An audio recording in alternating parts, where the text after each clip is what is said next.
For centuries, poverty has been at the forefront of our global issues. Today, it affects nearly 1/2 of the world's population, which shows that it truly does not have any borders. Here in Canada, poverty seems to be slowly declining, but it still remains a substantial issue. This year, statistics show that over 3.2 million Canadians are living in poverty, and over 560,000 of these people are children. Many people around the world are born into low-income families and do not get the necessary resources to succeed in life. Not having the opportunity to get an education or to find a well-paying job causes one's potential to diminish. This is why many people spend most of their lives in poverty and cannot escape it. In order to understand the true impact of poverty, we must see what it is like for the people living within it. Learning their stories can help us change the world for the better, one step at a time. We have gathered 3 emotional stories from around the world that inform us on the challenges some people face due to poverty. The first story comes from a man in Sudbury, Ontario, Canada, who has not had an easy life. My name is Rick Stevenson, and this is my story. When I was 9 years old, my parents had left me. I was forced to live life on my own. I struggled to find food, water, and shelter. I eventually started living at the homeless shelter, where I was forced to go in order to stay alive. I was hopeless. No real reason to stay alive. Throughout the day, I would go downtown Sudbury and beg for money on the streets. The money I got on the streets was barely enough to keep me living. At this point, I realized that I needed to do something if I wanted to stay alive. I began handing out resumes to every single place that I knew, hoping that one place would take me. After months and months of waiting, I was offered a job at the shelter to offer food to others. I've been working at this job for my entire life, with no opportunity for advancement, as I continue to struggle living the daily challenge of my life. When I look back at my life, I think of how lucky others are, and if I were in their position, I would have been so grateful for having a roof over my head and food on the table, day in and day out. My name is Rick Stevenson, and this was my story. As you can see, life in poverty can be very difficult. There are people all around us that are struggling. Poverty is caused by many different factors. These include disease, natural disasters, conflict, climate change, and many more. All these factors can cause people to lose immense amounts of money, which can lead them into a downward spiral. The virus we are dealing with today in COVID-19 is a great example of a poverty-causing factor. This disease is spreading worldwide and will most likely be shutting down businesses and drastically lowering the value of investments. The amount of poverty across the world will be on a rise in the coming months, which will be devastating. Our next story comes from a small business owner who has faced a lot of adversity in his life. Hi, I'm Baljit and I'm 28 years old. I was born and raised in Syria. My family, like most, struggled with money, but I was fortunate enough to go to school.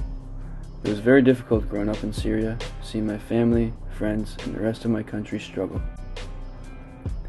My goal was to get an education, move to America, and earn enough money to have my family come live with me. I went to carpentry school, was top of all my classes, and got a degree. When I moved to Detroit, Michigan, no carpentry jobs would take me because of where I was from.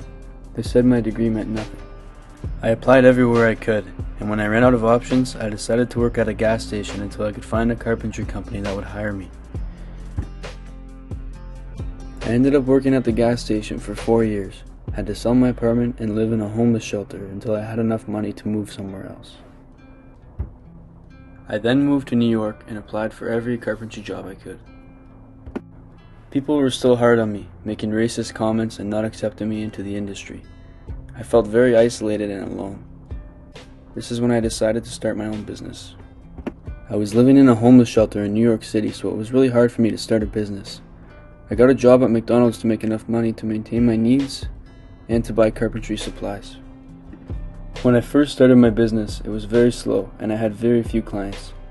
During my third year working at McDonald's, I had one client who liked my work and he had recommended me to his peers. I then had 5 clients in the next 2 weeks and the numbers started to pick up. I could not believe how many clients I had. I had to start hiring. Business began to pick up. It was going so well that I could afford my own apartment. Eventually, it was so good that I called my family and told them they could live with me in America and didn't have to live the way they did anymore. Me and my family moved into a small town outside of New York City. My parents and my 2 brothers worked with me. We even had enough money to start donating to Syria. I never thought I'd be able to help my family out of poverty, let alone help my country. It took me over 7 years to get where I am today, and I don't think anybody else should experience what I did. Did you know that 116 million people across 10 Arab countries are considered poor? 28 million people in Uganda and Kenya, Africa lack access to clean water. As seen in the last 2 stories, people in poverty face a variety of challenges. These can include homelessness, racism, alienation, difficulty finding a job, a lack of food and water, and many more. Some people are able to overcome these obstacles, while others are not. The final story is that of a man who has faced multiple challenges since the day he was born. Pregnancy is a time where a mother is supposed to stay clear of drugs or alcohol to provide birth of a child safely. Unfortunately, that's not always the reality of it. My mother likes to use drugs during pregnancy, which caused me to come out of the womb with birth defects. This is not the life anyone chooses, however, here I am, perfectly imperfect. As much as I wish my mother hadn't done what she did, I cannot blame her for finding a way to cope with being a single mother of many children. She lived paycheck to paycheck, and I only wish that there could have been another manner which she could have coped. Being born handicapped, I wasn't quite the same as everyone else. Before the age of learning manners to get myself around, I needed to be assisted around by my mother, which made me a full-time occupation for quite a while. With disability payments and welfare being the only income, we weren't fortunate enough to provide me with better equipment that would have helped me. Once a certain age, I learned to take care of myself for the most part. However, there still remain tasks that, without additional assistance, remain incapable of me to perform. Growing up, my siblings, once a certain age, would find employment to help the family have income to eat and pay for other essential services. For myself, this wasn't the case. Quite a few times growing up, we even had to resort to going to the food bank to eat and get clothing.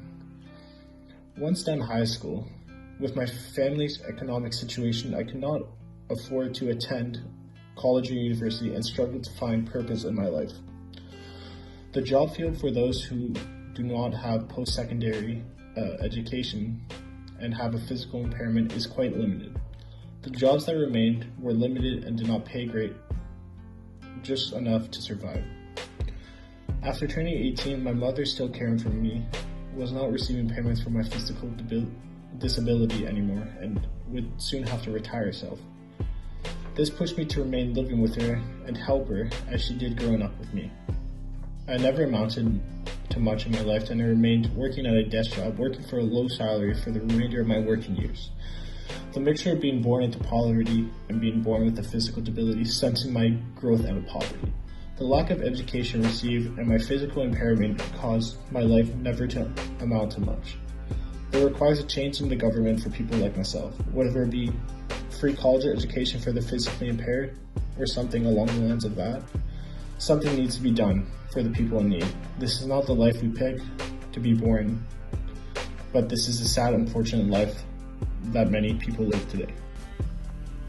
As seen in these 3 stories, in order to have prosperity in our world, poverty is something that we must eliminate.